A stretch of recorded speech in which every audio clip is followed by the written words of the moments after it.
Please, I need to understand something here. When the person was asking the question of being romantic, there were some reactions I was seeing in the call. Can I understand what you people mean by being romantic? That's just my. Can somebody explain so that we understand what you people mean by being romantic? You go explain, Taya. Women explain now. Bro, you're a minister of the gospel. I don't understand it. Please, if you want to, please keep it brief so we can take other questions. I'm happy you asked this question. Being romantic to some people is that hugging, begging, Oh, yeah, talk now. Say what you want now. They don't talk, they talk and they say no. Hello, it's okay. I have my reason for asking that question. Please, can a sister talk? They don't go talk. That's not the issue of, that's not the meaning of romantic. Okay.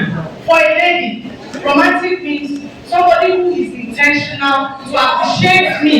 Somebody who is intentional to give compliments.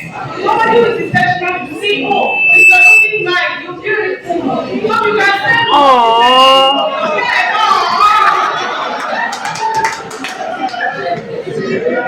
Or with teaching, and I'm not taking the entire absorb and we're able to actually gather one or two key information. I think the major aim is that at the end of the lectureship, we are trying to do something historical. That we want your the reason at which you are here today to be the reason why you find that right person. And we don't want us to do it the wrong way. And that's why we actually start by orientating us by powerful ministers of God. So please, if I hope that in the next 1 month, next 3 months, next 6 months, we start getting testimonies that are because I was at this event, I was able to actually choose that right person. Because of at this event, I was able to actually top up my game when it comes to my career, and now I'm very successful, and now I'm good to go to get married. All of these questions will be answered during panel session. So very short, we're going to call them on board. Before we get that technique, I'm going to call them on board to actually go some courses before we actually invite them on board officially. So that's what I'm talking about. see everything, turning around for my good. You shall see everything, turning around. You see everything, turning around. Everything, turning around for my good. Turning, turning, turning, turning around. Turning, turning around. Turning around for my good. I can see everything, I see everything, see everything, around for my good. We can see everything, we can see everything, see everything, around for my good.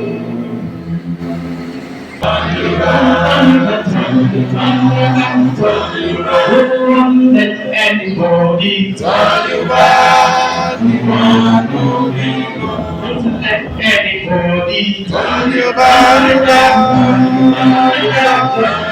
Don't let anybody turn you back. Keep on moving on. Don't let any preacher turn you back. Turn you back. Turn you back. Don't let any secretary turn you back. Keep on moving on. Don't let any elder turn you back. Turn you back. Don't let any cocaine turn you back. Keep on moving on. Don't let any brother turn you back. You back. Don't let any sister turn you back. Keep on moving on. Don't let any parents turn you back. Don't let any friends turn around, keep on moving on. When you let brother Peter turn around, let brother Gospel turn around, keep on moving on. Let brother Timothy turn around, let sister Grace turn around, keep on moving on. Don't let anybody turn around, turn around. Don't let anybody turn you around. Keep on moving on. Particular segment in order for them to get right answer to our questions. Before you ask a question, of course, the chief panelists have some encouragement. You don't have some interaction with them before you come on, before we take your question. Yes, we would love to actually get familiar with them, know their strengths, and know how they can actually ask questions from all of them. So at this point, we will talk about from the fourth panelist, which is something that our own evangelist Timothy Iwe. We have a applause for him as he comes forward. Remember that on board is not something that our own beloved brother. Of course, is a tech person and actually a business a businessman outside. So it's not something that brother Bob is in environment to this.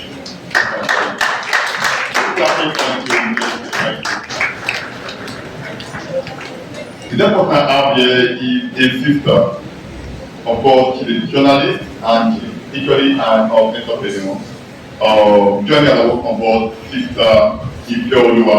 The other also has two platforms to give.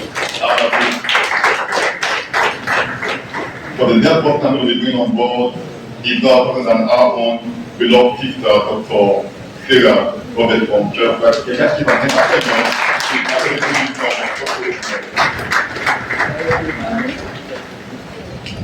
Keep that with the sponsorship. Right, and the last person I'm going to bring on board is that guest minister for the Peter Obedi.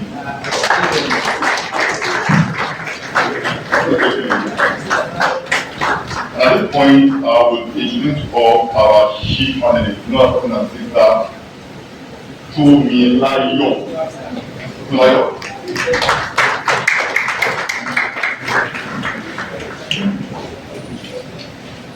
Good afternoon, everyone. Thank you for joining us today. You can pass the microphone. Thank you. Okay. Good afternoon, everyone. My name is Sister Robert. I'm a member of the Lectureship congregation, and I am quite happy to be here. Thank you.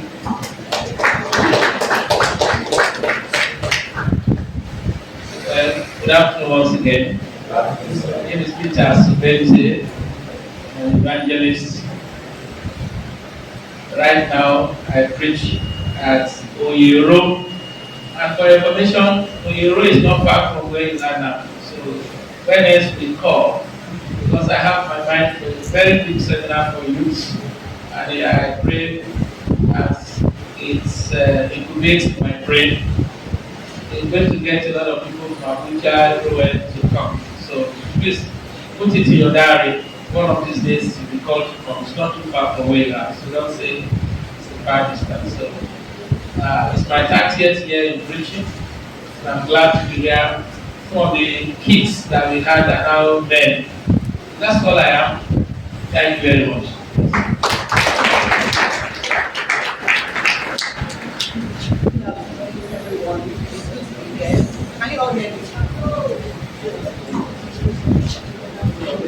Okay, can you all hear me now? Okay, my name is Sister Oluwa from Church of Christ, I would say in Ogun State. I know I was introduced as a journalist. Actually, I am a former journalist. I have over 7 years of experience in journalism. Right now, I'm a program manager with a non-profit.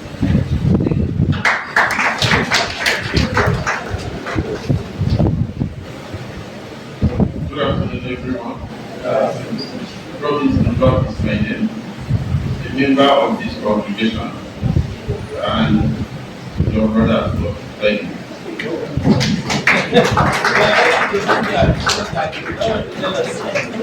Okay, I used to be a tech guy and presently struggling to be an entrepreneur.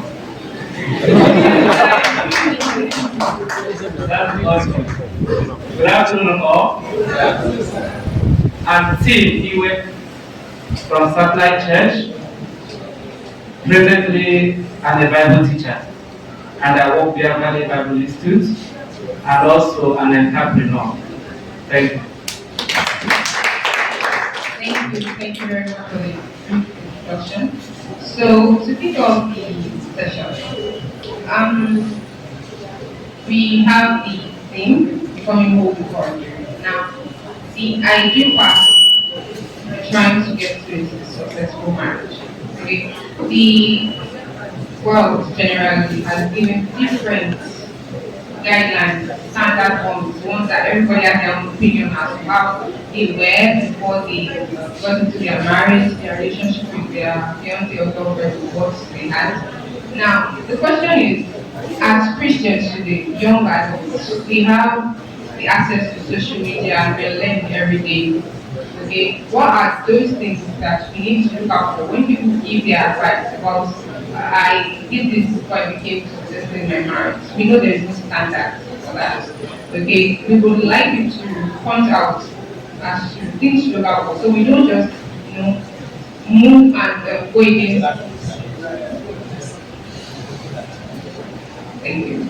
So we need to get your perspective and opinion as to how to get the right way to go. We know there's no standard, but we need you to okay, if you go this way, you are not going against God's instructions, but at the same time, you are working towards having a very successful marriage. We know it's not standard, but we need your opinion as to how that can be possible. Thank you. Okay, two things you have said that has made me a little bit comfortable is you need our opinion, and then you know already that there is no clear definition or description of marriage. So you have given me a soft landing, and I'm sure I'm speaking for others. Because ideally, marriage does not have a complete definition. Brother Bente has spent over an hour trying to give us a guide. And all of us that are seated here are not here to tell you exactly what to do, because marriage cannot be discovered or known by anybody. Why I'm saying that is that apart from the general definition or statutory definition of marriage is the coming together of two consenting adults to agree to be together for life, to the exclusion of others. It goes far beyond that. So if you're asking me to give you an advice on how to go about plunging into that sea that does not even have a measurement, I will begin by telling you that sea, which I will use as marriage, is so wide that anybody who wants to plunge in without testing the water may get hot. You understand? So before you get into that big sea called marriage, you must test the waters. But the Bente has told us, test the waters, and he gave us guidelines. So as a young man or a young woman, it depends on your purpose. On your purpose. But the Bente also said that he would go for procreation. What did you say in 1 Corinthians? What is the reason for getting married? What was your to avoid fornication, which is at the top of the for companionship, for procreation. Then I now ask, what is your purpose aside those three? Some of the young ladies will say, I am getting old, I want to get married, my friends are married, they have children. Then the guys say, I need somebody to take care of me. My mother or my parents have thrown me away. They are not doing. My mother is not cooking for me again, so I need a woman to come cooking for me. There are so many different reasons why people go into that business. So what is your purpose? I won't have answers for you. And maybe along the line, we will be able to glean out of what all of us are going to say, and you will get your answer. So that you will not say that if Sarah said, I have to do this, I have to do this. I hand over to Brother Benji. Thank you very much for your answer, Ma. We'll be building on that. Thank you very much for your perspective. Now, you said that we need to have purpose. We need to purpose, yes, your purpose in life as a person, regardless of your gender. Now, I will be moving on to you, sir. Understanding that our purpose must be considered first before we endeavor into that. I would like you to point out this part of the situation whereby we have people in the church, they are Christians, we are raising men to be good leaders, to be more spiritual and all, and we're also raising ladies or women to become good wives and support their husbands. Now, if there is a situation whereby a man has all these qualities as a man and a woman has hers, but she's probably less ambitious. Okay, you know your purpose, but she does, but she's thinking it's too much. It's too much, but I would like to, he has everything, but it's just too much.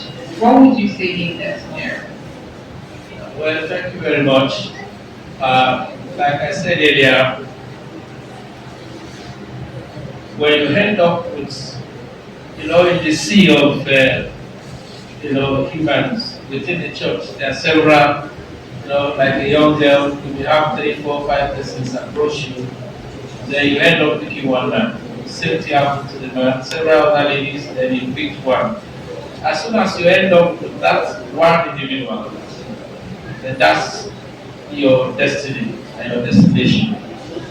So if you have a whole lot of ideas how to move on, you have created a visible destiny, your vision, how you want to arrive. And then this other person is, like you said, less ambitious, unwilling to, to go it with you. There is a challenge. However, you have to now, like breathing deep and pray. So is this exactly what I want? What else can I do to motivate for her? What are areas of competence or the areas of her interest? Maybe I met a man, sorry to say, a brother. Of course, that marriage has a problem. He has a very big supermarket. The wife is a school teacher, or she actually graduated as a teacher, but she has not taught anyone. He had learned books for a school in future for her. Then she said she wants to produce clothes. He gave her machine, gave her shop, she tried that field. She wants to sell this, he gave her money, she tried that field. Then she said she wants to own a school. Because she knew the husband had the resources. He already owned the land for her. Then the husband tell her, okay, my business is struggling because of my staff are stealing. Can you come and manage my business for now? So that I won't have my staff stealing. You understand? Okay? Please, the MC should do what he ought to do. Our last panelist, but not the least, Brother Caleb Zero. Thank you very much for joining us. Can you give him the mic? Yes. Please introduce yourself briefly, sir. Thank you. Good afternoon, brother. I want to apologize for being here behind the schedule. I had some unforeseen emergencies on my way. Please do bear with me. My name is Caleb Zero. I'm a member of Church of Christ.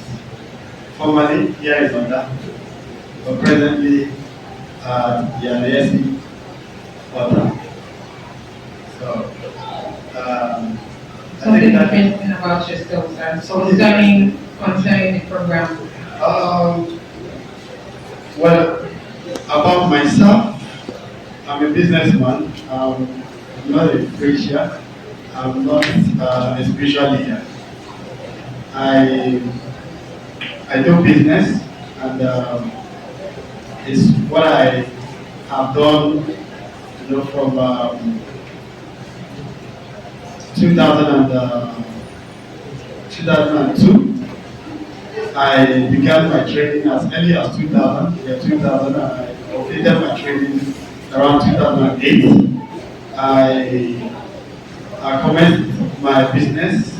That's in the automobile industry. So basically, I'm into auto spare parts and autos. That's very good. So that is what I was trained, and I commenced officially in the year 2008 as a business owner. Thank you very much, sir. From that time until now, I've been into autos. Yeah, thank you very much. Thank you for joining us today, sir. Thank you. Yeah. So, like I was saying, the man told me, and of course, he has a massive supermarket. In fact, I knew when he bought the whole building, it's a brother in Christ, whole building, he bought it on mortgage. They finished paying. But the woman told him, instead of me to come and manage your supermarket, over my dead value. Now, can you imagine how frustrating it would be that your partner is not keyed into your vision? Doing well, doing so well. And that's an opportunity some people will jump on. My husband said I should come and manage the supermarket. I said, over my neighbor. Then she said, I want to be a proprietress of a school. The man said, well, I know you are a trained teacher, but you never taught anywhere as far as I know. So go to any of those schools, go teach, join the school, teach for some time, gather experience, gather idea, so that when we are building the school, you will leverage on the ideas that you have gathered. I mean, it's a conscious effort. You go to the school, you know how they operate, you know how money comes in, you know how money goes out. Have those ideas before we start the school. Say, no, I want the school now. Well, as I speak to you, your guess is as good as mine. So it's as bad as that if you don't have someone who has the same vision as you. I don't think you should tell me what you should be guessing. The question is if you have somebody who is ambitious, doing so well, and the other party who becomes a wife or so is not as ambitious, and like everything is too much for her, whatever. So you just let her be in the periphery, give her a few things she can do. Maybe she's at home with taking care of the children and managing a small shop. But that should not deter you. Have a vision, life is a vision. Create your value, create your vision, and the sky is your limit. You understand? So that's what I was saying. Thank you. Thank you very much, sir. This matter you have mentioned is a red flag these days. In those days, maybe at a time with my parents or grandparents, it was allowed. But now it is a no-no. It is a red flag when you are having maybe courtship or relationship with somebody, or you have intention of marrying somebody, because the woman has to bring something to the table. It is no longer business as usual. A woman who wants to marry now must tell herself, what am I contributing to the family? You can't say, I want a man who will take care of me. If you are looking for a man who will take care of you, to satisfy your mother, your father, your family, then you are looking for a Yahoo person who will eventually sell you or hook you or roast you for ritual. So you must bring something to the table so that your husband will not die before time. He can't do everything. You shouldn't be encouraged. If you are having a relationship and the man is lazy, run. You are having a relationship and the woman is lazy, run. It's not your husband, it's not your spouse. Thank you very much, ma'am. Thank you very much. I really to work on that. And I would like to build on what she says. I would like to talk to Sister Ife. I would like to actually express a bit. So, coming from your angle, where the woman is the one that is not as ambitious as the man. Now, as I checked, most women nowadays are actually going after the money. They are actually being ambitious, which is also good. Now, if we are coming from that perspective, how can one take care of their career growth?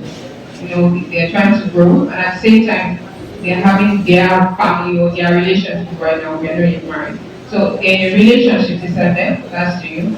In a relationship, when you're trying to grow your career, how can you handle both of them that it doesn't suffer?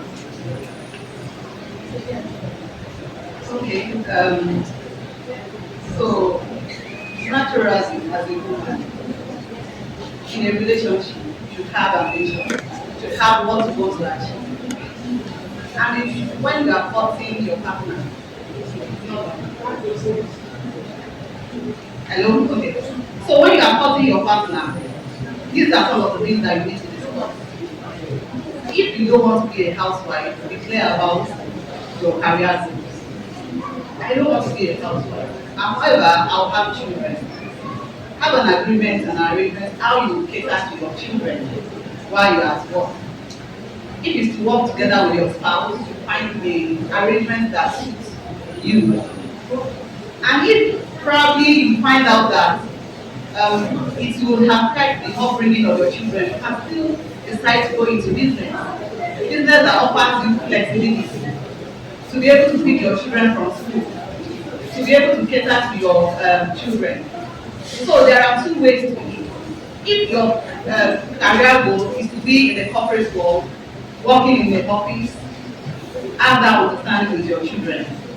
Let me use myself as an example. When I work as a journalist, I work up till like 12 midnight.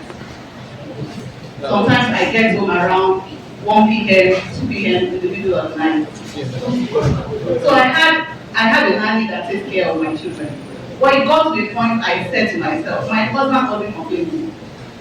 I said to myself, this is not sustainable. I need to be present for my children. When my children see me during the day, they are surprised because they only see me in the night. So I had to think of ways to get out of that. And there are so many job opportunities now where you can work from home. Presently, I work from home. I only go to the office once a week. So if it's no longer sustainable, if you think it will affect your family, because family comes first, not even your career. If it will affect your family, find ways around it. There are virtual jobs that you can do while working from home and to give you enough time to cater to your family. There are some jobs now that you can just go to the office like twice a week or once a week.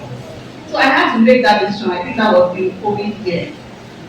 When I go out in the middle of the night and I'm the only one on the road. I'm the only one on the road and there are people killing, people are killing, people are robbing. I told myself, this is not life. What's the essence of work when you can't enjoy it? What's the essence of work when your family cannot enjoy your presence? So always find a way around it. Work with your spouse on everything you want to do and you will achieve success. Thank you very much, ma'am. Thank you very much for your opinion. I would like to talk to Brother Simmons. So, in a situation whereby maybe the woman is not exactly, let's put it as, she's not working, but she has her own business. She's doing quite well doing that. She probably wants to go for an expansion. Okay? And you have probably you're seeing someone, okay, someone you're planning to marry, and the person comes and meets you, oh, I would like to go for an expansion. Now, is there a limit to how much or how far this brother in question can go for the expansion? Like, is there a particular amount you can go? Probably is this type of person that says, okay, how much do you have? I can give you this. Or there's someone that says, oh, this is the amount I will be giving you, or you're like, no, how much do you need? I will give you everything. You don't need to put your input. What would you say about that? No, before marriage, you're looking for, yes, you're looking to get married to that person. So you're planning to have, the woman has her own business. Okay, she wants an expansion. So she probably wants your input on funds. And she comes to the man, she's seeing, okay, this is what I'm doing. As a man, is there a limit to how far you can help financially or yeah, just your perspective, sir.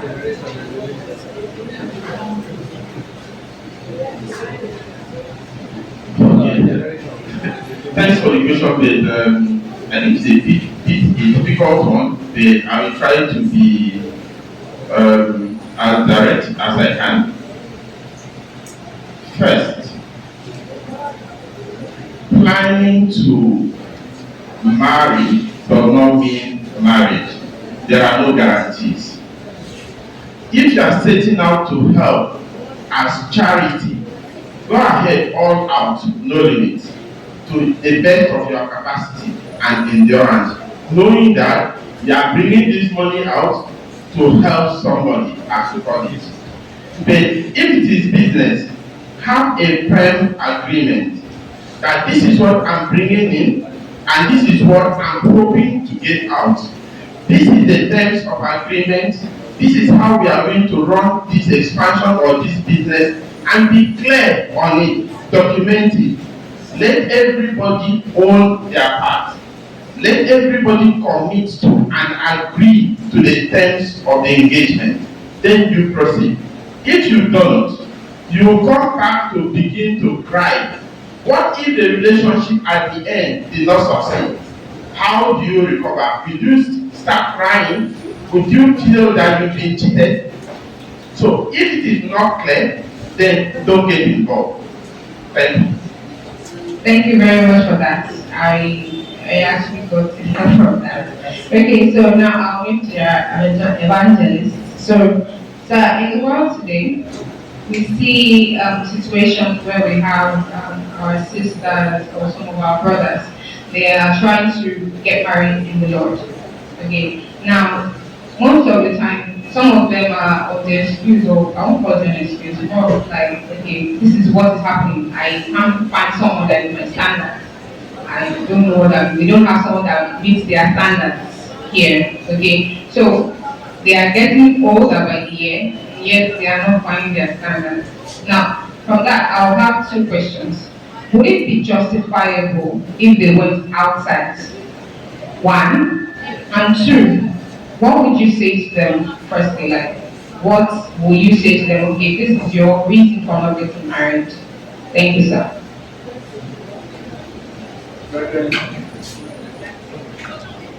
I think in this discussion, just like others have said, what are your values? Very important. What do you really want to achieve in a relationship? Is it to glorify God or self? There are questions that if you answer them for yourself, it will help. For example, like she has said, women stay with the children more than men. If you go and bring somebody that will be blasting and scattering, I don't know if you understand what I mean. When you are around, the prayer will go the way you want it. But when you are not around, you will be hearing Holy Ghost fires in your house. We have seen it. Brother, we think as preachers we have seen a lot of that. Then I believe this is suggestion that you look within. There was a time, I'm happy sister is here. I was told that there's only one brother in the whole of Lagos that had a car in the church. I've heard that story, I was not there. But it's no longer there today. I don't know what you are looking for that you cannot find. What are you really looking for? I told my, assuming when I came to Satellite Church, I was not married, I would have picked among them. I always tell them, what are you looking for? Sometimes when I ask some of these people who say they are looking for, by the time they bring this thing they are looking for, there is no difference. I'm sorry I'm standing like this, that's the way I see it. Then that thing you are looking for is within. Even as we are seated here, the things you are looking for, they are here. The issue is, what are your values? Let me give us another instance with some other religion. If Muslims are in this hall and these fans are not here, the women will cover themselves, even without a fan. Is it not true? That's where they place their value. And they place the challenges involved and still go with it. But in our own case, because of how some of us place our value system, how we handle our faith, what we think of our faith, we give some excuses. They are excuses. That's the way I understand it. Then I want to say clearly that think of the next generation, think of the person that can transfer the faith. Most importantly, transferring of the faith we are holding to your children and children unborn. That should be the number one concept when you are going into a relationship. Is this person godly? And you can see that from afar. It is possible. Yes, there are challenges, but you can see that from afar. How do the person handle spiritual things? How do the person relate to others? It is possible. Like Sister said, there are also red flags. And when you see them, brethren, while Brother Peter was speaking, the one I was able to meet, he made mention of advice, meeting some leading brethren that can help. Outside there, we see people who guide to the extent that that which you think is not possible become possible. Why not in our own context? It was said in this discussion that in those days, it is possible. Has the scripture changed? Then, why are we imbibing cultures that are not helpful to us? Some of those cultures are not helpful to us. Alright, thank you very much for your perspective. Now, I would like to come to Achilles. So, I understand you're a businessman, and obviously, when there is growth in business, obviously you're going to grow financially. Now, in a situation whereby a man is doing well, he is financially stable, doing well with his business, then maybe there will be attention and attraction from people outside.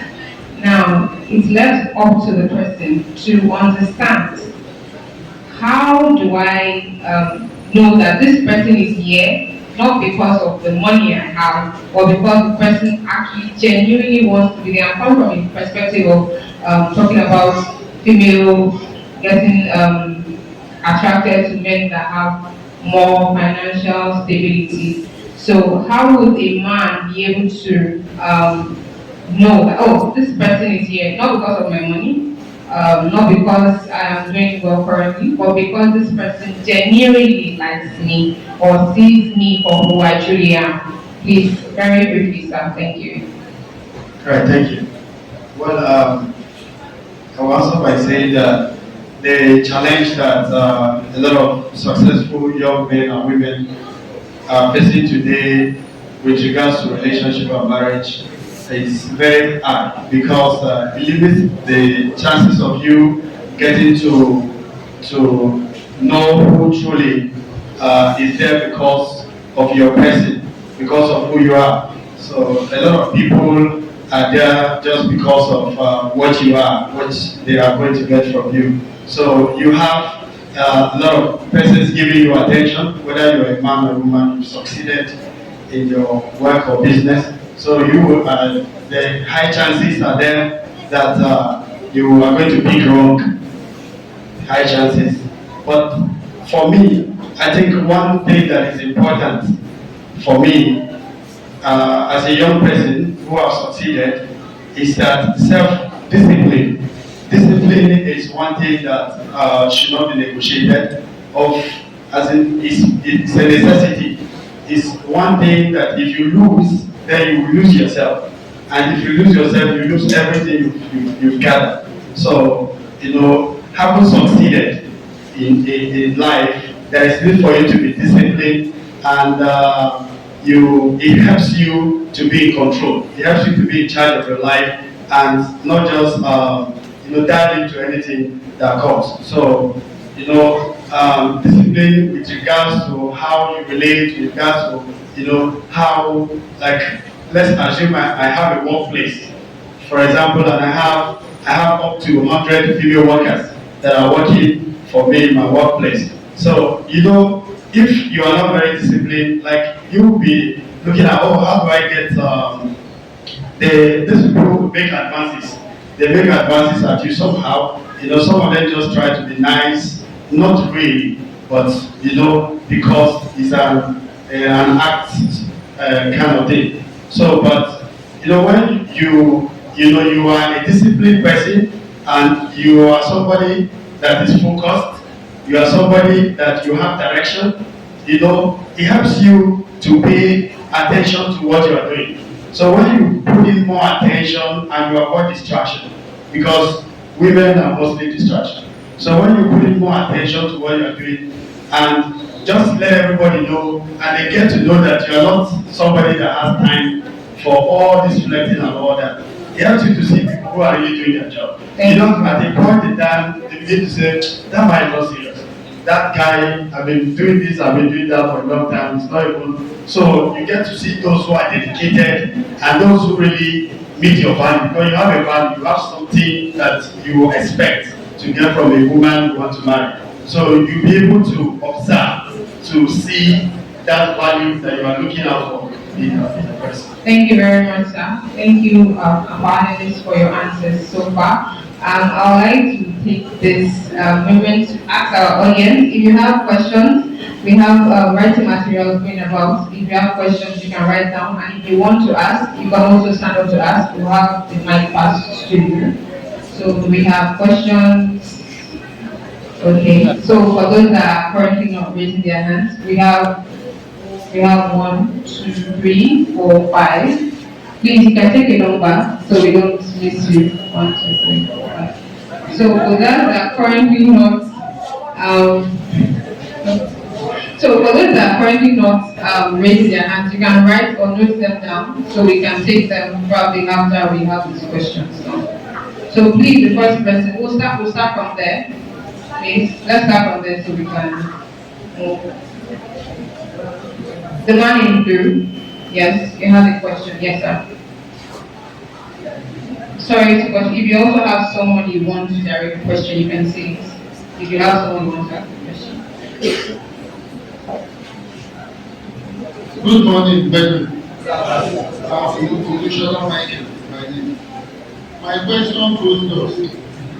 In the Bible, the scriptures let us understand that a man, or that anything that God has joined together, no one must put asunder. It's like it is a must that no one should put asunder, but it gets to a point that it says in the point of fornication. Now, I want to ask my question like this, that what can be another reason why a marriage needs to be resolved? Because sometimes it can be on a deadly, maybe like one partner is looking for the death of the other, or maybe is hurting the other in a way that the partner can lose his or her life. And we can see our youth today, sometimes they are dating someone that are most likely to be offensive, or maybe can have a tendency of maltreating them. So how can a Christian deal with that? Maybe a married one, or those Sorry to pause you there. I want us to understand that this is a certain, we are not yet in marriage. Before I do. So if you are trying to ask that question now, it will come from a perspective of a married person. Okay, we are not married yet. I can let you ask the question. You can give a very brief answer, so we don't just pass back. Okay, so please, you can go ahead, just make it brief so we can touch it briefly. I think you almost landed. Okay. No, we understand. I understand it very well. So, but like she said, directionally, this is before I do. So the background you are coming from is already an existing marriage. But see that, sir. What I want to quickly say is that there is no other rule as Christians. If you are looking for any other way, there is no any other way. Perhaps the only way, 1 Corinthians 7 provides separation for a time so that whatever challenges, whatever problems you have can be solved. You mentioned domestic violence, people almost on each other's throats. Like if there is nothing done, somebody could die. And of course, we see couples killing themselves. So that should not happen among Christians anyway. But if we get to that point, the only advice would be a temporary separation, which scripture allow until you come back together again after the issues are resolved. Thank you very much, sir. Please, the second person, please, if you raised your hand earlier, any other person who wait, please. Very sorry, sir. There was someone behind, I think he raised his hand earlier. Are you not the one, sir? He was the one that raised his hand. Sorry. I don't want us to miss anybody, that's why I want us to reach other people. Thank you. Good afternoon, everyone. Specifically to my evangelist Peters, I have two questions, one directed to him in particular. In talking about finance and courtship, sir, this question is directed to you, sir. In talking about finance and courtship, you do mention revealing or being honest with your finance. Now, in courtship, should suitors reveal the exact amount of what they get? For instance, if I'm getting 1.5 million as an income per month, should I reveal that exact amount to the lady I'm dating at the courtship level? That is my question one, sir, for you. Should I ask my second question? Okay. My second question is about the tag romantic in Church of Christ. Now we hear ladies or guys saying the reason why they are not vibing with this lady is because she's not romantic. Or the reason why I'm not vibing with this guy is because he's not romantic. In self-discovery, there are patterns we do. Individually, maybe I am not the type that will call in the morning, call in the afternoon, call in the night, call in the midnight. Then I'll become not romantic. Okay, I should go and learn. I'm going to learn that. It's okay. My point is, I'm not saying this is me. So my point is, what is the context of romantic in a relationship? Should it be a pattern for everybody? Must we have the same pattern for everybody? Thank you. Right, very good. Thank you. First and foremost, what you mentioned about being open with your finances.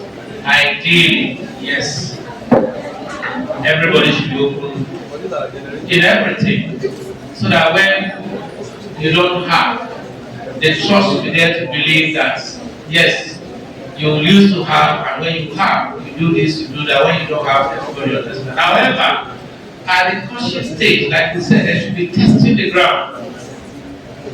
You have to intentionally try to know this other person, what are the person's value when it comes to money.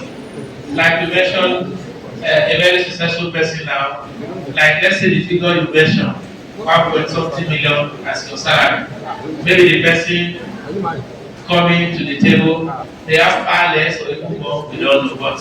Look at the value system from this person. You see this person that has buy, you understand? Impulse buying, without taking, because it has to what the values, what we bring, and it just, bring the spend. If you know that kind of person, then you have to be a little bit cautious. You understand? So, but before then, you first try. If you go to an eatery together for a start, for a outing, where is she ordering? Where is he ordering? You understand? There are people that spend in social media. They are going to date with the man. He goes to carry a friend along, maybe two other friends. And before you know, they are depleting your whatever you didn't plan for. They think something over your money, and she has not asked you if you are able to pay. So once you start seeing those kind of characteristics of that thing, you might know that this person cannot be trusted with my money. You see also a red flag, like she said. So yes, you should be open, but before you become completely open, use your brain to find out the value system of that person as regard finances. When you know that this person can be, can be very careful and a good manager of funds, then your openness will not regret about it. The issue of romantic, somebody being romantic, there are different things to different people. Like we said, that the psychologists will say we are made up of different values, of different, some people are choleric, some people are sanguine, some people are, extroverts, some people are introverts. All of those values come to me. When some people don't call, it doesn't mean that they are not romantic. There are people who call, but when it comes to real, value, they don't have anything to present. But there are people who don't call, they call once in a while. Once you say, only I need this, of course, they are crediting your account. Is it the one that say, I love you, I'm calling 3 times, and the one that is very busy with his business and cannot call you. But once you need it, he's crediting your account. So the person who knows the value of the one who credits account, he knows that my husband is romantic. Because when I need this, he does it. The other one call. Hello, love, I love you, but nothing to show. So being romantic will be one thing to another, and another thing to another person. However, you must learn if your would-be partner is complaining that you are not calling enough, please try and adjust to call more. People will let the person know I'm very busy. I can't be driving and calling, I'm doing business, I can't be calling you in my business time. I will call you when I close from business. An understanding person should understand. Thank you, sir. Thank you. I think Reverend wants to say something about that. Yes, thank you all. I get to leave now, and I appreciate it. Thank you very much for joining us.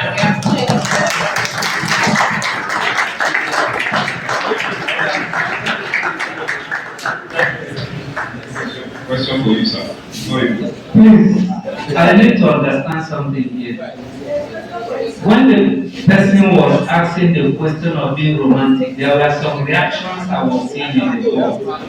Can I understand what you people mean by being romantic? That's just can somebody explain so that we understand what you people mean by being romantic? You will explain better. Women explain now. Bro, you're a minister of the gospel, I don't understand it. Please, if you want to, please keep it brief so we can take other questions. I'm happy you asked this question. Being romantic to some people is that hugging, begging, Oh, you talk now. Say what you want now. They don't talk, they talk and they say no. Hello, it's okay. I have my reason for asking that question. Please, can a sister talk? They don't go talk. That's not the issue of, that's not the meaning of romantic. Okay. For a lady, romantic means somebody who is intentional to appreciate me. Somebody who is intentional to give compliments. Somebody who is intentional to see, oh, if you're looking nice, you're beautiful. So you can say, Aww. yes,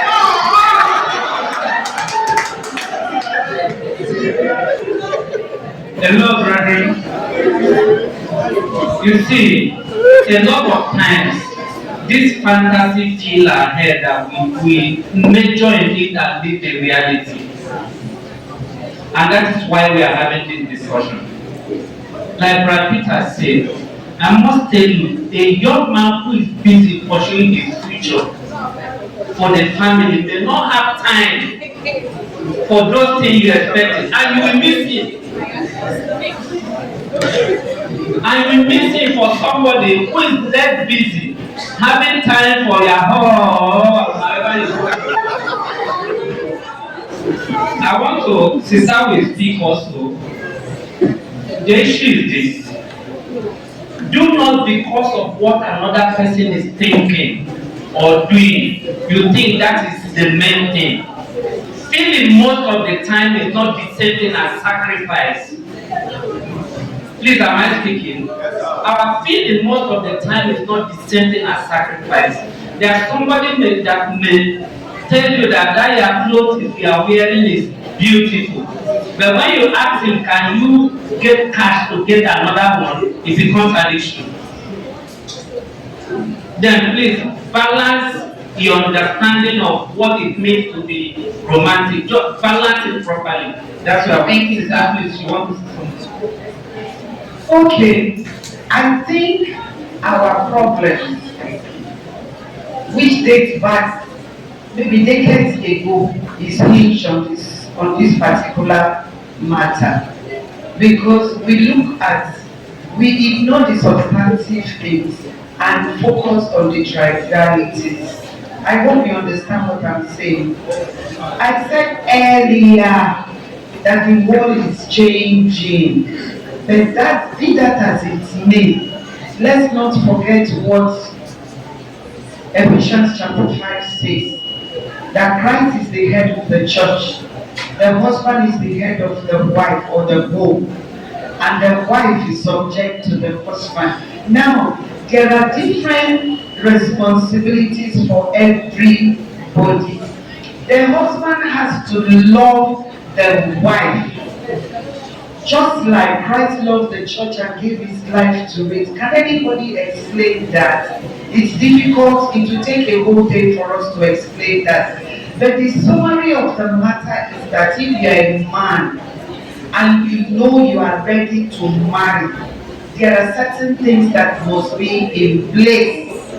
There is accountability, there is responsibility, you must be the go-to person.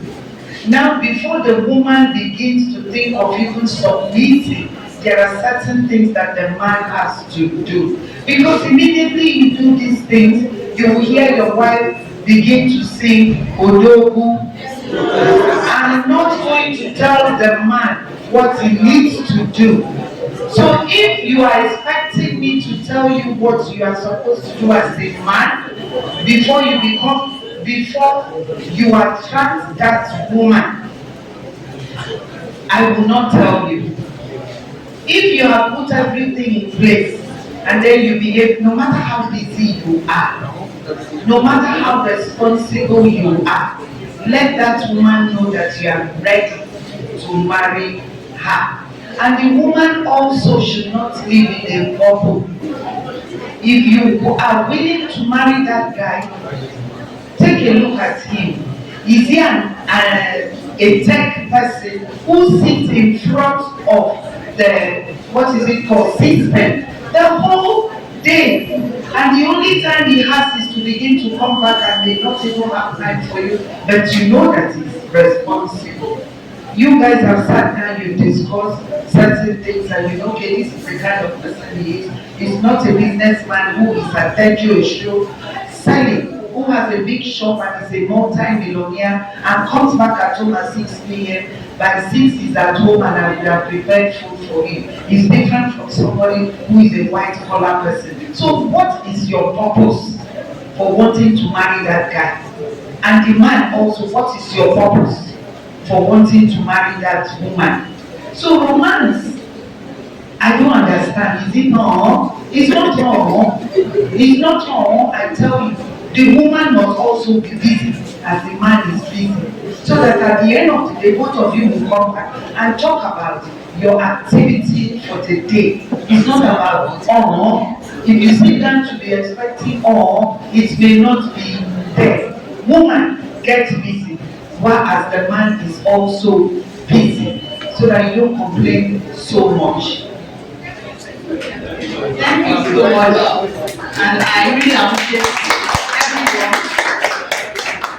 Aww. I really appreciate everyone that responded to this question. When we talk about readiness for marriage, we've talked about financial readiness. We talked about physical readiness. In terms of age, it must be at the marriageable age. Then this romantic aspect of it is the emotional readiness. You must be able to connect with your spouse. What makes her happy? If it is words of affirmation, you are beautiful today, that makes her happy, please do it. So it's not only about making the money. Like Sister said, you must love your wife. How do you express that love? Is it only about giving her money? You must make out time to talk to her. You are a busy professional, but at least I'm sure you have like 10 minutes, 20 minutes a day where you are free to speak with her. Then dedicating time to do that. That is the emotional readiness. It is about being intentional, about creating a bond between the two of you. And also, I think it is not only from the man that this romantic aspect of the emotional readiness should come from. Also from the ladies. If you truly believe that this is the person you are getting married to, you also need to make that effort. You compliment him. Like the said, it gets to a point that you can't start calling your spouse to go. Because there are some foundations that has been laid, not only in terms of financials, but in terms of the bond that you have created, that cannot even make a decision without consulting with him. Because of the things that he has invested in you, the time he has invested in you, the effort that he has invested in you, wisdom, intelligence he has invested in you. So that emotional readiness is very critical for marriage. Thank you. Thank you very much, ma'am. I appreciate your answers. It was able to give different perspectives from the male and the female gender. So I'm sorry to bring this question up, but I feel like we need to treat it before it gets before we get back to our audience. So this person here asked that, okay, we have a woman who is quite educated to the master's level. Her parents put in so much into her education, but she's interested in someone that doesn't have beyond senior secondary school certificate, SSC. So the parents are obviously, every parent wants their child to, get to the level where they get married to someone same standard or even above their standard. But this woman loves this man. Now, what is your advice to this person? Should she go along with her parents' desire that they have infused so much into her, or should she go with her own personal interest? Follow her heart, as we would say it. I'll get from both perspectives, please. I'm not going to say yes or no to your question, but we have to be realistic in certain things. A young lady who has gone through the maybe master level and the man has not even started the first degree and they want to get married. Believe me, my opinion is that it is a red flag in some way. Some people may, work it out, but I would say 80% of that venture will not work. Why? In African setup, there are voices that are louder than your own voice. The society, the community, the family, the friends, there are voices that will begin to bombard you, and the woman that you appreciated initially becomes something of a threat to you because you now realize your situation. Marriage is what brings out the maturity in you. You may not be mature before marriage, but marriage is an institution that reveals whether you are mature or not because of the voices that you listen to. A man who wants to marry a woman who has masters and you haven't gone to school, I will advise you not to, because it will end up in you hating that woman. 80%, I may not say 100%, we've seen it all. We have watched it on television. actresses and all kinds of people. Even I have a friend who was a banker. She almost lost her life because her husband now saw that the business is an equal man. But this woman is a lawyer, she's working in a bank. Her husband just saw that it was no longer sufficient. He had his business at a point he became lazy. He wasn't going to his shop anymore. He was now asking that the woman should bring money for him to develop the land that he has. And the woman said she doesn't have the money. It became a family issue. The man is late today because the trouble was so much that his own family could not control him. He was looking for something that was not in existence. And this woman with 3 children could not beg it. But she was still in the marriage until he died. How he died, we don't even know till tomorrow. And so many others. So those marriage is accountability. It is responsibility. It is what these ladies have said, partners that yoke together. You understand? So if you want to get married, you may go for somebody that you can relate with. Not somebody who is already speaking some language that you do not even understand and you say, I love.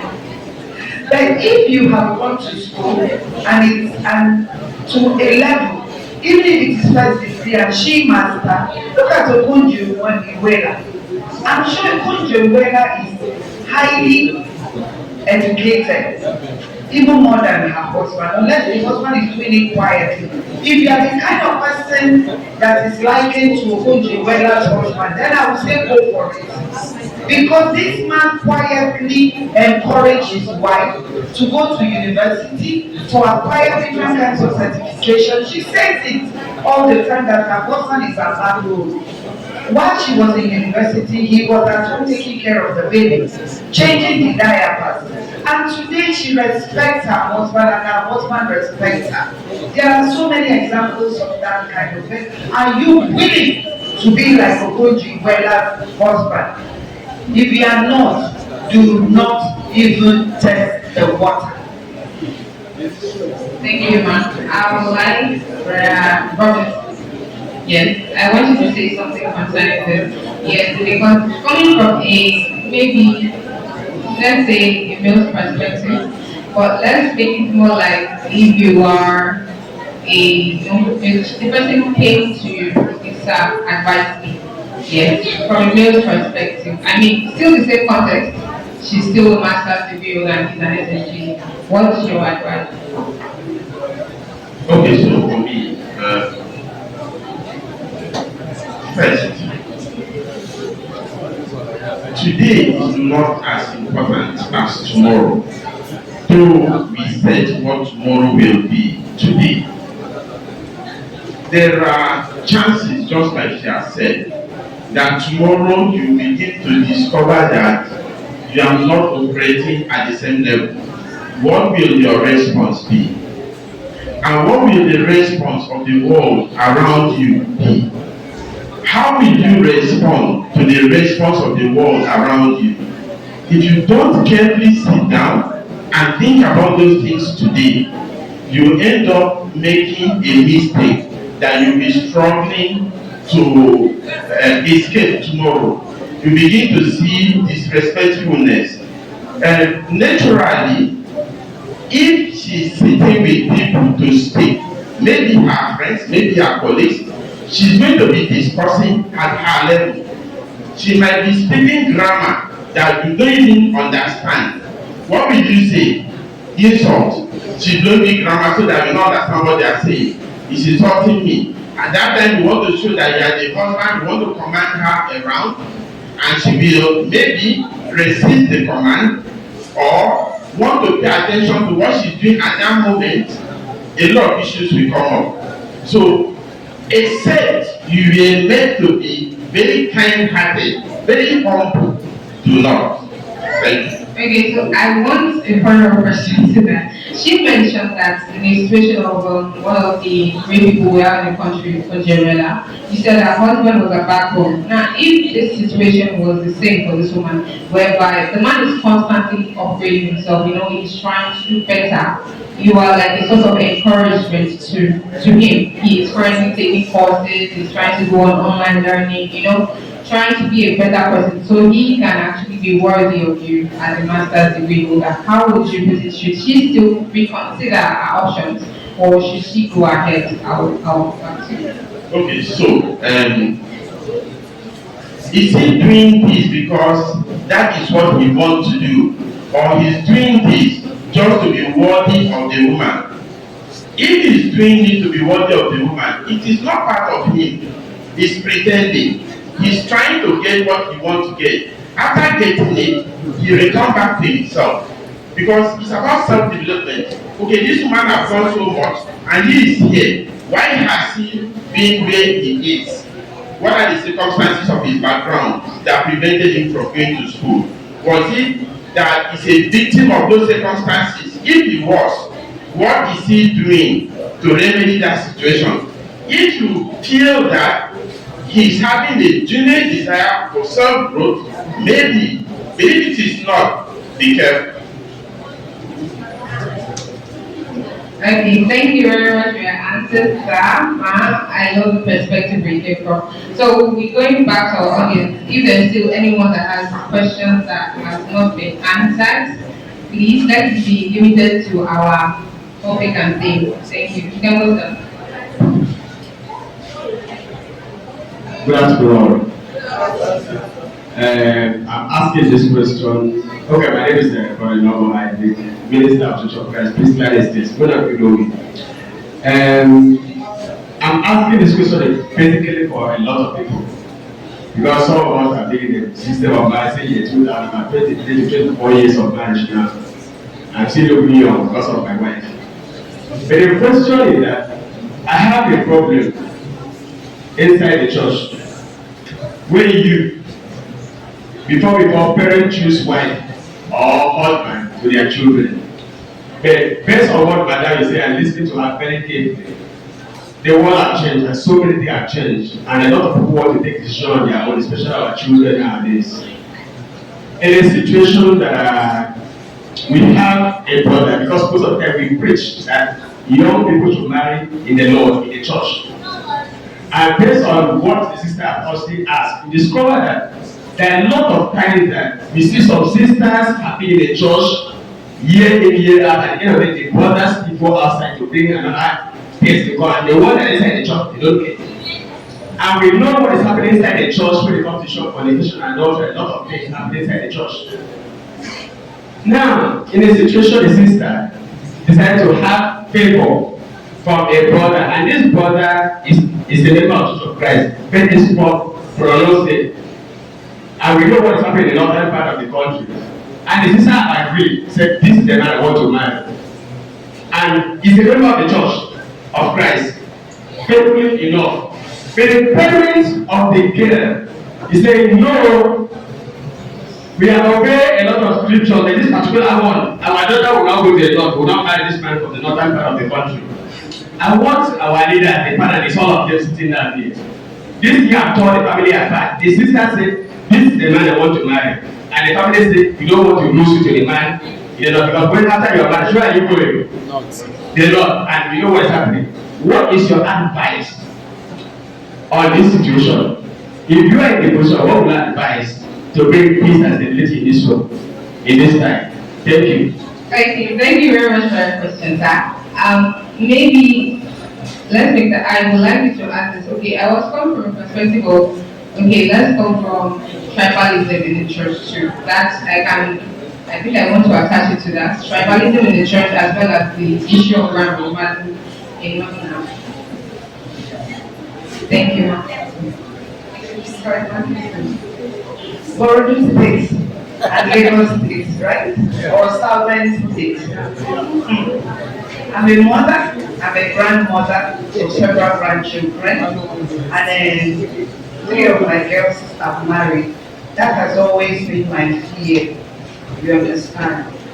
My first daughter schooled in Wagwalada University, Abuja, and she developed a relationship with somebody from Jos. At a point I was frightened, you know, The guy's mother loved my daughter even before I knew the guy. And somehow, they went visiting. I was only speaking with the guy on the phone. But the mother met my daughter and fell in love with my daughter.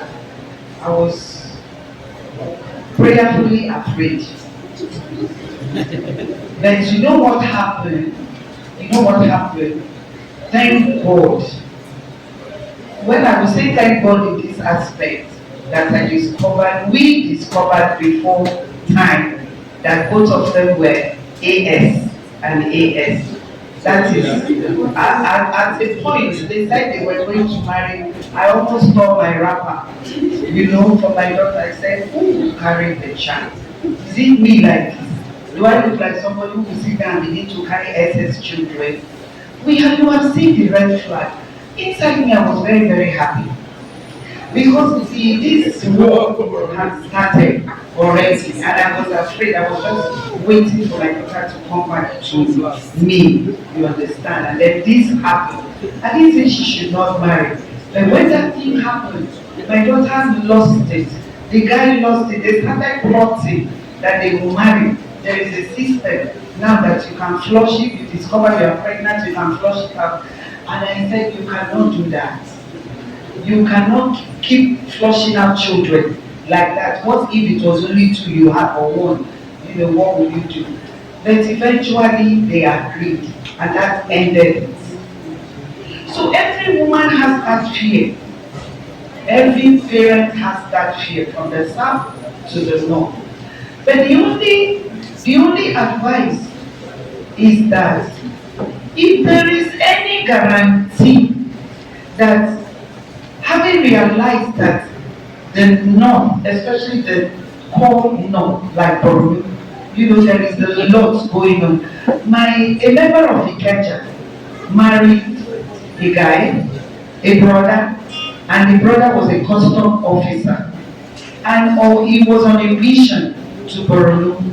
And when they were caught, Boko Haram people were caught them, these officers, they said they should all declare for, what is it called? Islam. And the colleagues that were Islam declared readily on the road. And he said, no, I am a Christian, I cannot. He was killed. So many of us know, Daniel, Sister Nofisat. Recently, she remembered her husband of almost 15 years ago, how she lost her husband. She tells the story to anybody who wants. So these things put fear in us. What is the guarantee that you, Mr. Brother, and your family will give to protect our daughter? Are you going to keep my daughter away from traveling to the north? If you make that promise, I know you cannot write a statement. Marriage does not mean undertaking. But if you can sincerely say that, myself, I am afraid. For now, for the next 10 years or 15 years, we will stay here and raise our children. I won't even put my wife in that kind of danger. If you say that, you understand. There's a little bit of respite. But if you say you are getting married to my daughter and you are taking her to the north, I will hold my peace right now. I'm not going to say anything. Brother, I won't say yes or no. It is left for the family to decide, or the lady to at least consider. Thank you. Concerning the tribalism. My first daughter is married from Amakwaibo. My first daughter is married to somebody from Anthony, he's a member of Church of Christ. So when he came, I said, so like this, you'll be climbing boats 3 hours. 3 hours you'll be inside boat to go to your husband's home. I didn't stop her from married. We are married. He's from Anthony. And fortunately, there hasn't been time for her to enter the boat and cross the sea for 3 hours. Then my second daughter is married. Is not married to an Akwa person. Is also married from another tribe, except the third one, who is my friend. So I will say it is wrong. Because the Bible does not have regard to race, color, tribe, or whatever. We are all one in Christ. But it's the sincerity that matters. If you are married, if you are an Igbo man and you are marrying somebody from Delta or those states, you have to be sincere. You must be ready to protect your wife. You can't expose her to so many of the cultural or customary dangers. You must be ready to stand up for your wife because she agreed to marry you. Thank you, ma'am. Thank you, ma'am. Yes, just briefly, very briefly, what's your take on tribalism? Well, I'm not a tribalistic person, so I'm from the southeast, Igbo state, Olu. So I'm married. My wife is from the southwest, Ekiti state, Aramoto. So right from childhood, as I'm growing up, I didn't have that barrier of restricting myself to a certain region before I could get married. So I expanded my search to the point of marrying from outside Nigeria. So if I find anyone that's suitable for me outside Nigeria, I was ready to do that. So, but fortunately, I didn't have to travel overseas. So I was able to find a wife from the church and from the southwest. So even back then, I had so many people, who are from the southeast, they are sisters, and they were feeling that, we're killing, something like that. But it's all about interest. And for me, tribalism is a narrow-minded thing to do. It takes someone who is very narrow in their thinking to be tribalistic. So even when I employ, the last thing I want to know is the language you speak. I just want to be sure of your competence, what you can do. So the person I hired very recently is from Kogi State. So one of our Asian managers received the resume. So it's a list of what should be considered tribalism because it limits people. It separates you from people who have that qualification, that values, the things that you really need. So you are going to really limit yourself because of tribalism. And who says that your brother will not kill you? Somebody from your family, you share the same blood. Who says they will not come after you and kill you? So our people used to say one day is enough. So meaning you have brothers and family in the foreign land, diaspora. So it's just for you to see them and then see the value they carry and then try and become a team of the past. Thank you, sir. Thank you very much for your response. So we'll be back to the audience, please. Next person. Briefly. Good afternoon, to the President. I have two questions. First is, during the course of the teaching and conversation, we talked about the primary reasons why people get married. One, to avoid fornication, two, for procreation, and third, to have companionship. Now, my question is it wise or is it okay to not proceed to get married or to not want to get married if there is no secondary reason aside this thing?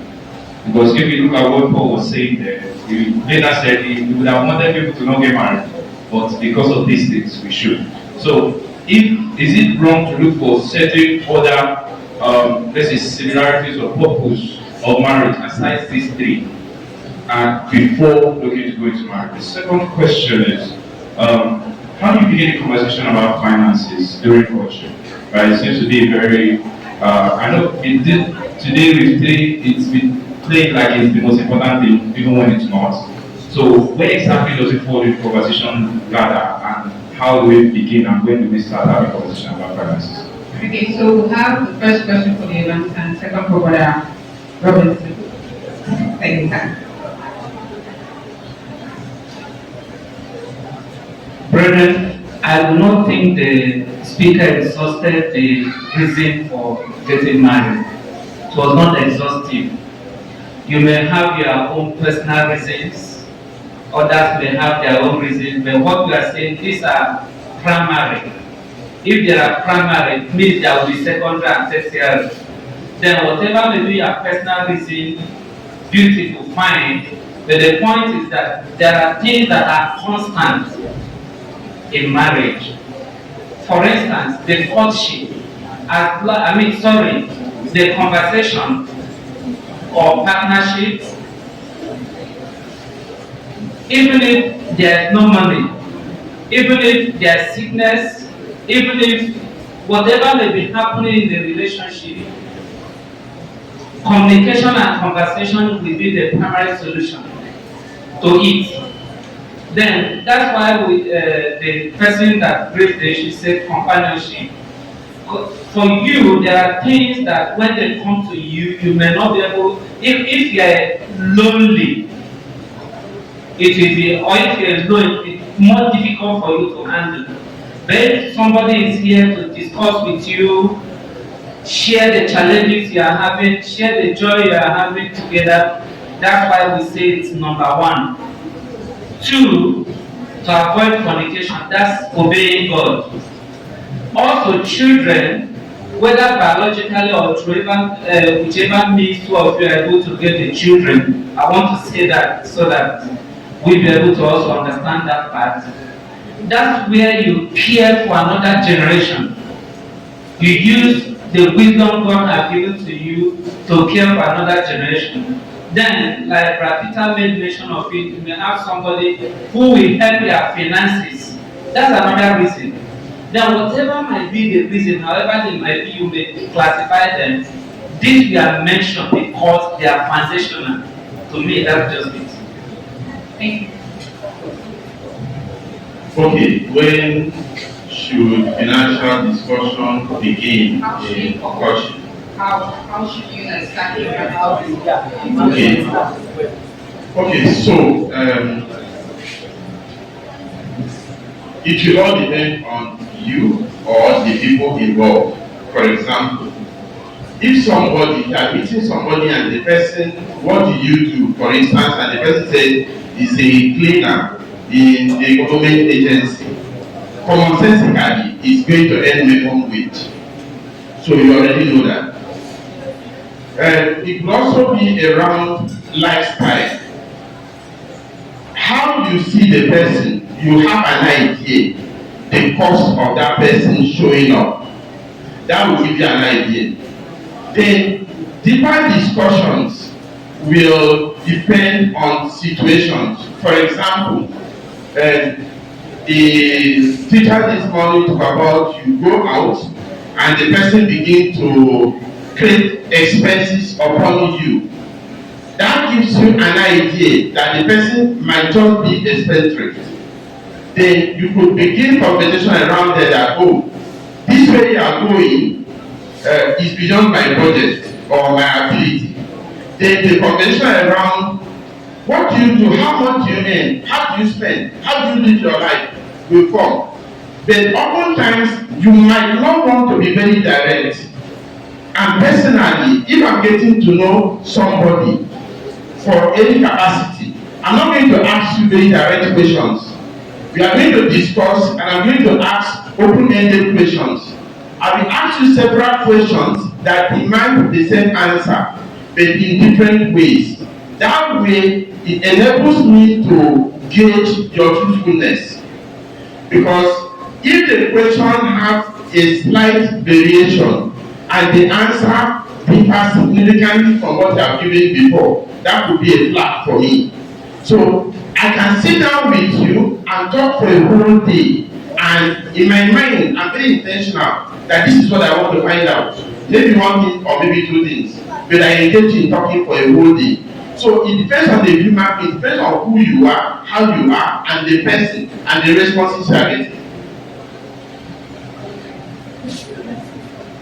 So, Mr. Daniel, or Brother Daniel, equally, sometimes you don't even need to raise or to let the woman know about your finances until you are ready to go into a relationship with her. friendship, discussion, if it is a lady who is not in your community and just happens by and settles in and you feel that, oh, this looks like a potential wife for me, then that means there will be a little bit of introduction, wanting to know each other, having to, act, do relate around her and she around you until you raise up the issue, until you are sure that she's really a, somebody that you can marry. Maybe if it is somebody that you have been staying with, hanging around, you're in the same church, you've met, you know what she's doing, and so on and so forth, and the person is equally seeing you, I don't think it is an issue. That lady would have known who you are. You don't even need to say a lot. And neither would you need to ask the lady so much. But I would say that bringing up, opening up, exposing your entire financial life to a lady that you're not ready to marry, it doesn't make sense. Unless both of you have an agreement that this is mine and this is mine as well, then you begin to raise it up. So when we get married, what do you want to do? Do you want to further? What would you want to do? Do you want to sit and raise the children, or should we raise the children together? Like brother has said, we spend a whole day talking, but you only want to get some answers from that lady. No, I cannot. There's some lady to say, me, I'm not staying. If you cannot take care of the child, please, so I have my life to live, and I don't even want to have a child until 5 years. You already know the kind of person you want to marry. Those are the reasons why there should be courtship, godly courtship, so that you know who you want to marry or who she wants to marry to. Thank you very much, Mark. Last question. Is that the last question? Okay. Okay, Rajeshwar. Good afternoon, everybody. Yeah. My name is Chubu Joshua. I want to ask a question. When they started the panel section, Minister Timothy, there's a question thrown at you that in the church, people find it difficult to marry themselves, like youths find it difficult to marry themselves in the church. I was not really clear with your answer, sir, and I want to bring up this scenario.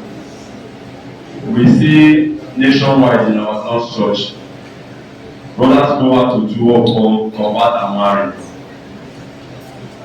Convert and marry, like bring the sister from outside, put in another church, bring the church, marry, and get away with it.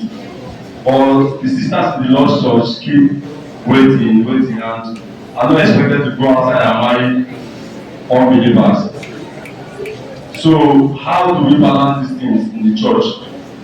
Because we all know that the life of a woman and the life of a man is not on the same page when it comes to marriage. So that's my question. I want to ask, how do we balance these things in the church? Thank you very much. What's the name? Rajesh, are you married? Oh, amen. I know why I'm asking the question. Brothers, we are being indicted. Let's be practical here. And I don't know why you say you do not get my answer. The first thing I said is a value system. The person that discipled me, I became a member of the church in '93. The faith I got in my first 3 years, I keep saying it is what I'm still holding till today. Because I was blessed to fall in the right hand. And I must say, from within that 3 years, it made it clear to me, give me reasons that you must marry in the faith. And while I was looking for, there was no conversation with somebody who is not a member of the church. That may be personal. But what I'm saying is that brothers, our brother is indicting us, not him. If you are doing it and you are getting away with it, it's not right. The second thing I said is that what are we looking for that is not within? Is it educational qualification? Is it tribe, as we may call it? I love his answer. My wife is from Delta. I grew up in the Yoruba land. I told myself, by the time I'm getting married, it must not be an Igbo, it must not be a Yoruba, so that you not identify all of those things with me. And God answered that prayer. The point I'm making is this: if we place our values, that's my word, rightly, our belief system, what is E.G. Josiah will say P1, P2, P3, priority 1, priority 2, priority 3. What are the things that are important to you? Then you will see within. I mean, you will see. You definitely see. It may not be your congregation, it may be outside the congregation, but you will see to the glory of God, so that we can dig within. And also, finally, I said, who is the person that will take care of your children unborn? Sister just mentioned it now. Second child, fourth daughter, second daughter, got married in a faith. That's it. It was not an easy thing. I had that clearly. It was a small journey, but God made it. Then I pray. I have two daughters and a boy. I pray also that all of them marry in the faith, because it will give me a rest of mind. A kind of, I know there are a lot of challenges. Brethren, I want to end this way. I think part of the challenge we have is because we see each other every day. We know our strengths and weaknesses. We believe that that one outside is what is better. That's part of the challenge we have. We are human beings. We face different kinds of challenges every day. Complexion, whatever you call it, tribe or whatever it is. But within, there is no part of this country where the church does not exist. Please, before I hand over the microphone, please. There's a discussion out here that I want to add something to. Let's reverse the table. Let's assume that Boko Haram started in the west of this country. Let's reverse the table a little bit. And you are the one in Medjugorje comfortably living your life, and you see somebody in Lagos and they are crisis. Just think about it. I ended it. So that question, before you ask that question, I want to address my sister. That brother has raised a pertinent issue. Yes, sister, I'm going to speak. He has spoken from the male angle. I'm going to speak from the female angle. We are on the receiving end. Is it possible for you to make yourself so difficult for somebody to understand who you are? Is it possible to leave all the imagination, leave everything to the guy's imagination, instead of telling him this is what I have, out of desperation?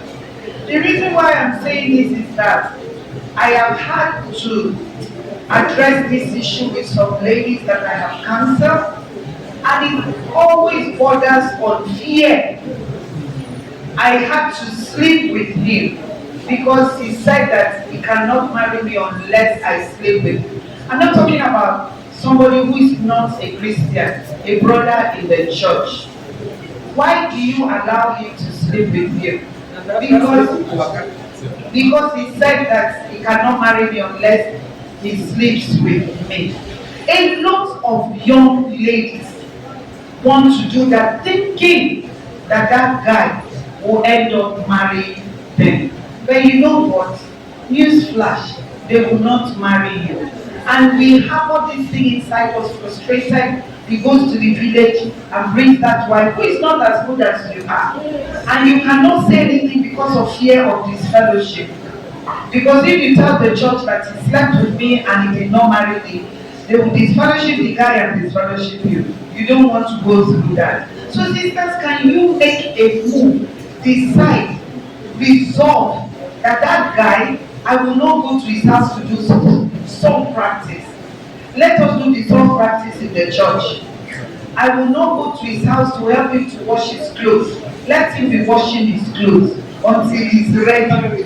I will not allow him to see what I have until he has put a ring on my finger. Then you will encourage him to work hard because he wants to marry you. Let him do the needful. But if you give him a soft landing and allow him to see everything, he will not think that you have given brother A, B, C, and D is not the only one that has done it. So sisters, I think it will be a challenge now for us. Let us leave everything to the guy's imagination. Let him imagine what color of pants I am wearing, whether my bra is black or pink, until he put a ring on my finger.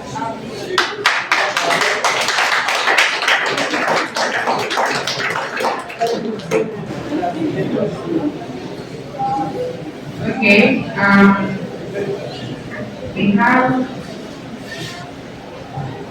maybe like 5 minutes, so I want us all to just give you final advice. Please, briefly, 1 minute, everyone, please, start with it. Marriage is wide, as I said, it's a secret, so you must know your purpose. Believe me, if you calm down and tell yourself sincerely, this is why I want to get married, you will discover God will give you the right spouse. I know that there are so many couples, like what we have heard, that are enjoying themselves, both of them. Why? Because they ask themselves, why do I want to get married? They discover their purposes. So please, brothers and sisters, know your purpose. Please. Thank you very much. Okay, so I would want to say that the final note that we should invest time and energy in developing value in ourselves. Let's develop value. If you are able to develop enough value, you become a person of value, definitely you are going to attract a person of value. So it is often said that birds of same feather flock together. So it takes somebody of value to attract another person of value. So next time you are looking for value, someone who carries value, ask yourself, do I also carry value?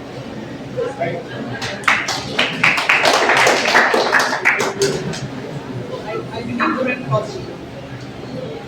during courtship, you need to have deep conversations, valuable conversations around our value system. What are your non-negotiable? What you cannot allow in marriage? What you can manage with in marriage? Also, conversations around financing.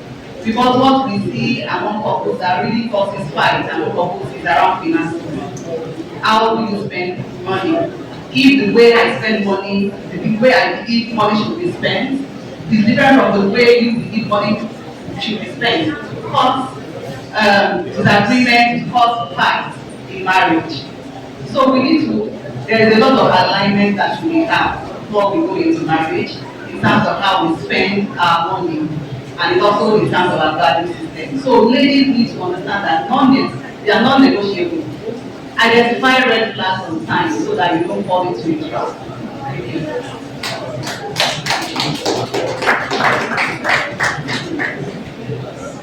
Okay, the Creator made the male and female. For every man that was not made the eunuch, there is just one wife. He that finds that wife and receive favor from the Lord.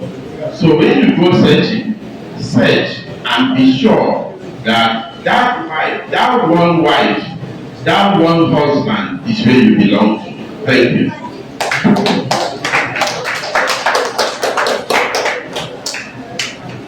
Brethren, there is no best man, there is no best woman. It is what you make out of it. like it has been said, learn, unlearn, and relearn. I want to finally say that when you are given, learn about each other, understand each other, and grow together. Because if you have prayed for it, then God has given you that one to stay with. Thank you. So with that, we come to the end. Please remain seated. I would like to appreciate you for honoring our invitation and sharing your perspectives. God bless you, and God will honor you as well. We have a little something we prepared to say thank you, or you will present it now. I'll be handing over to the moderator. And with that, I'll be giving you all. Thank you very much for your presence, and your questions were quite, well, insightful. And I remain your host, Tomilayo Oladis, signing out.